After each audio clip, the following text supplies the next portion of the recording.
Lira menyiapkan beberapa pakaian yang hendak dibawa ke Turki. Raga masih di Jakarta, tapi hati seolah sudah menjelajah di Turki. Terbayang di benaknya mengunjungi tempat-tempat menarik di Turki. Bahkan angannya pun melayang hingga batas hayalan tertinggi. Bertemu beberapa artis Turki yang sering ia lihat di drama dan berfoto bersama. Ia bahkan berimajinasi akan mengunggah fotonya bersama artis Turki di Instagram, dan teman-temannya pasti berdecak kagum. Namun buru-buru ia menyadari, tidak seharusnya dia berniat pamer seperti itu. Respati masuk ke kamar dan tanpa permisi langsung saja main peluk dari belakang. Mentang-mentang sudah halal, tak ada yang lebih baik selain hidup beristri dibanding menyendiri. Setiap hari bisa memandang yang cantik, manis, dan cute serta tidak ada dosa menatapnya lekat-lekat. Kapanpun butuh kehangatan, ada yang bisa dipeluk dan dicium bahkan diajak gulat di ranjang. Kebutuhan baik jasmani maupun rohani tercukupi. Setiap bangun tidur juga jadi lebih segar apalagi kalau semalam habis dikasih vitamin tambahan. Pasalnya, istrinya yang perawan, mantan perawan ini begitu menggemaskan, menggiurkan, dengan kecantikan paripurna tak lekang waktu, serta kepiawaian di ranjang yang membuat sang mantan duda cenat-cenut tak menentu. Meski baru pengalaman di ranjang, Lira bisa cepat beradaptasi dan belajar bagaimana memuaskan suami. Sempurna sekali kehidupan Respati. Lira merasa geli kala Respati menempelkan pipinya. Ada sensasi geli ketika cambang alias brewok sang mantan duda menyentuh garis pipinya. Mas Respati main peluk aja, Lira tertawa kecil. Udah halal, gak ada yang melarang. Neng perawan selalu bikin mas kesengsem. Respati menyadari ada sesuatu yang salah. Segera ia melarat. Udah gak perawan ding ya? Respati terkekeh. Lira mencubit lengan suaminya pelan. Ih, mas juga yang merawanin Lira. Respati mengurai tawa renyahnya. Biar udah gak perawan, rasanya masih menggigit kayak perawan. Respati mencium pipi istrinya. Lira tersenyum. Sejak menikah, candaan Respati makin tak terfilter. Senangnya yang menjurus-jurus. Lira berbalik dan mengalungkan tangannya pada leher Respati. Hari ini aku mau belajar masak untuk anak-anak ya. Besok kita udah berangkat. Aku ingin masak buat mereka. Jangan asisten terus yang masak. Respati tersenyum lebar menanggapi penuturan istrinya. Baguslah kalau mau belajar masak. Selain masak untuk anak-anak, masak untuk mas juga ya. Pasti dong mas. Lira melangkah menuju dapur. Sudah ada Tiska, pengasuh Bima yang hendak memasak sop. Ia mengamati cara Tiska yang tengah mengiris sayuran. Kamu masak apa? Aku ingin belajar masak untuk anak-anak. Lira mendekati gadis itu. Tiska menoleh ke arah Lira. Memangnya Nyonya bisa masak? Tiska tahu bahwa Lira masih sangat muda. Mau memanggil ibu rasanya belum pantas dipanggil ibu. Memanggil nama tidak sopan, apalagi memanggil teteh. Namun entah kenapa, ia kurang menyukai Lira. Dulu ia berharap sang mantan duda mempertimbangkan dirinya untuk mengisi kekosongan figur seorang ibu. Karena dia begitu memahami anak-anak, terutama Bima. Sayangnya, Lira sang gadis yang begitu sederhana di matanya berhasil mencuri hati sang atasan. Ya sedikit-sedikit tahu caranya, biar aku yang melanjutkan ya. Lira bersiap mengambil alih spatula yang tengah dipegang Tiska. Tapi Tiska segera menepis. Biar saya saja Nyonya, ini makanan khusus untuk Bima. Tak boleh ada bahan-bahan yang menjadi pantangan. Nyonya belum tahu banyak, butuh pengetahuan dan kemauan untuk belajar. Lira mengernyit. Justru karena aku belum tahu makanya aku mau belajar. Kamu tinggal ngasih tahu makanan apa saja yang jadi pantangan Bima. Tiska menghembuskan nafas. Ia tak ingin nyonya barunya ini terlihat menawan di mata Respati. Ia tak habis pikir tuannya begitu mudah jatuh cinta pada perempuan yang menurutnya manja. Ia yakin wanita di hadapannya ini kurang becus mengurus anaknya. Bima tidak makan makanan bergluten karena dari hasil pengamatan, setiap Bima makan makanan bergluten, perilakunya jadi lebih agresif. Apa nyonya tahu makanan bergluten itu apa saja? Lira mendelik. Terigu, pasta, roti, mie. Tiska terdiam. Ia memasukkan sayuran ke dalam panci. Bima juga gak makan ikan laut, tambah Tiska. Kenapa gak boleh? Lira menyipitkan matanya. Tiska berdehem. Itulah gunanya membuka wawasan. Dari sebelum menikah, Nyonya sudah tahu kalau Bima anak istimewa. ASD. Seharusnya Nyonya mencari tahu tentang ASD.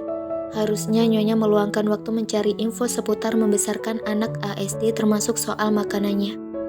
Mengasuh anak ASD itu butuh kesabaran, keuletan, dan tekad yang kuat untuk memberikan yang terbaik. Jadi untuk hal sederhana seperti ini, Nyonya seharusnya sudah tahu. Lira tak menyangka Tiska bisa bersikap seketus ini padanya. Berani berceramah mengenai apa yang harus ia lakukan. Nasihatnya memang bagus, tapi cara penyampaiannya yang Lira kurang suka. Di mata Lira, Tiska ini begitu belagu dan merasa dirinya yang paling baik. Apa salahnya menjelaskan? Wajar kalau aku belum tahu banyak. Lira merasa pengasuh anak tirinya ini benar-benar meremehkannya. Ada apa ini? Kayaknya ngobrol seru banget.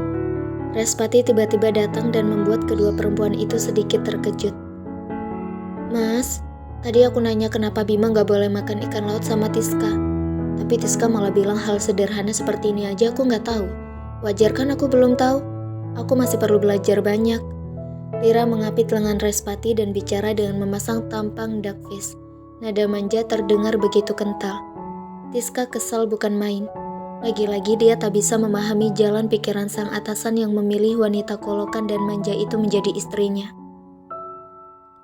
Serangkaian umpatan berseliweran di benak. Tak berkelas, tak elegan, menang di cantik tapi otak nol.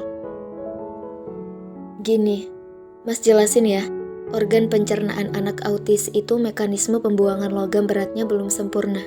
Sedang makanan laut dikhawatirkan kandungan logam beratnya tinggi, terutama merkuri. Makanya Bima harus cek kandungan logam berat dalam tubuh setiap 6 bulan sekali. Untuk mengeluarkan logam berat dari tubuhnya, Bima menjalani terapi helasi. Respati mencubit pipi Lira pelan. Lira mengangguk-angguk. Udah ngerti? Respati menaikkan kedua alisnya. Lira mengangguk sumringah. Makasih penjelasannya sayang. Begini kan enak jelasinya. Gak pakai ketus. Lira melirik Tiska dengan sewot. Mas bakal cerita makanan apa yang menjadi pantangan Bima. Bima gak makan makanan bergluten dan ikan laut. Untuk buah dan sayur pun Bima makan sayur dan buah organik. Tidak boleh sayur dan buah yang terkontaminasi pestisida. Ikan dan daging yang diawetkan juga tidak boleh. Buah yang dikeringkan juga tidak, juga segala jenis jamur. Tempe juga tidak diperkenankan karena proses pembuatannya melalui proses fermentasi. Organ pencernaan anak ASD kadang bermasalah dengan jamur.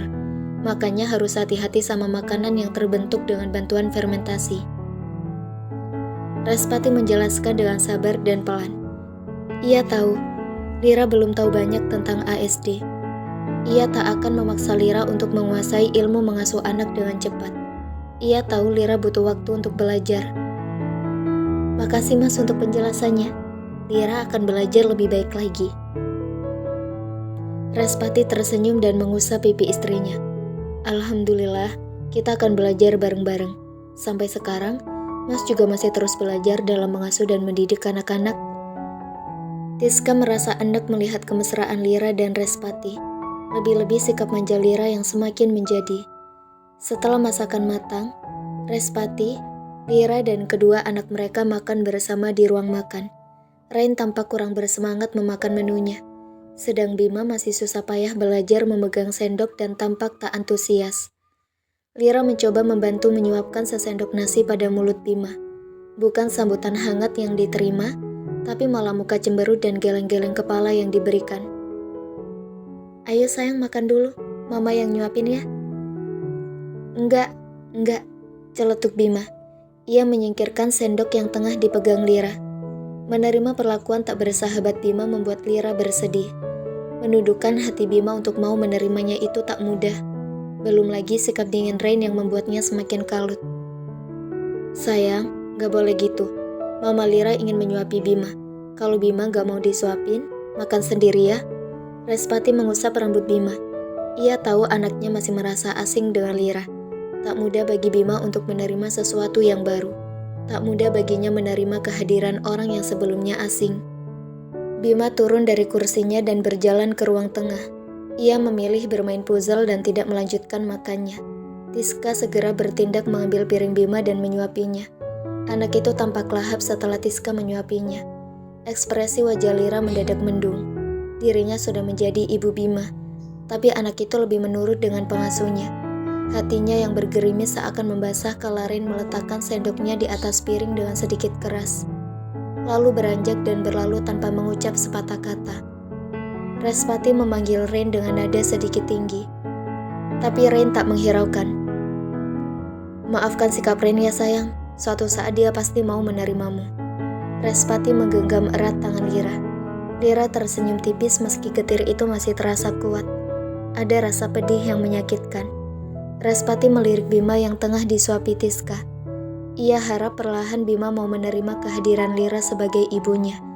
Ini memang situasi yang sulit untuk Bima. Namun ia yakin dengan kasih sayang yang tulus dari Lira, perlahan hati anak itu akan tersentuh.